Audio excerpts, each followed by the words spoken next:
So in this next set of videos, we're going to look at something called the normal distribution, another type of probability distribution, and one that's extremely well known and commonly used.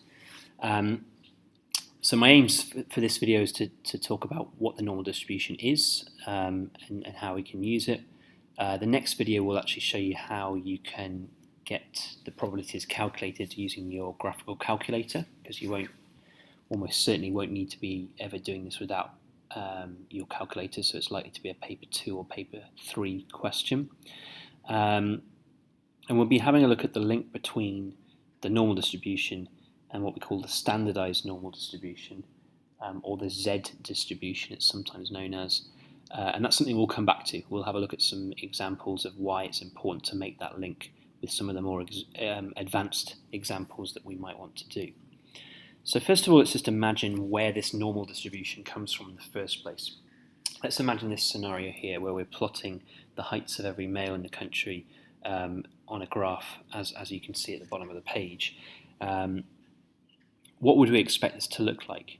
And hopefully you can imagine that if you were to create that, if you were to plot that as a frequency curve, you would get something like this graph here.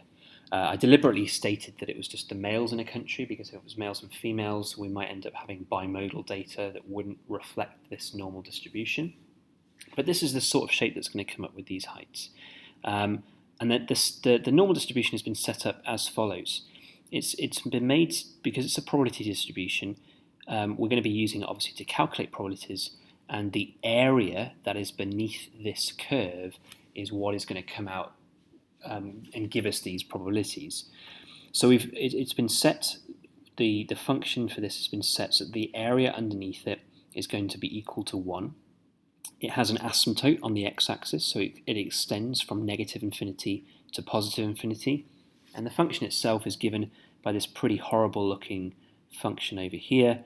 You'll be pleased to know that you'll never need to use that. That has already been pre-programmed into your GDC, and that's what's going to be used to find these probabilities. And your calculator will be doing it by using integration to be able to figure out what the area beneath this curve would be between certain limits. As I say, you won't need to do that yourself. You can just type it into a template and it will work it out for you. We're going to use this for continuous data. Obviously, not every data is going to form this kind of a shape, this kind of a distribution. So we would always need to be told in the question whether the data is normally distributed or not, because we could never just assume that we've got normally distributed data.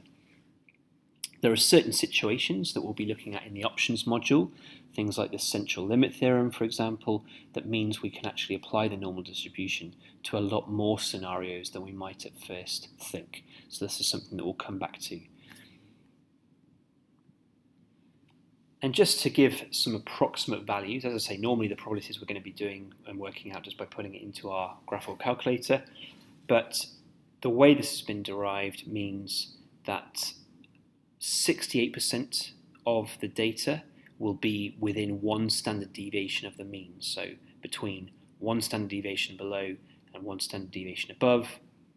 95% of the data is within 2 standard deviations of the mean, and you're up to 99.7% of the data by the time you get to 3 standard deviations above or below the mean.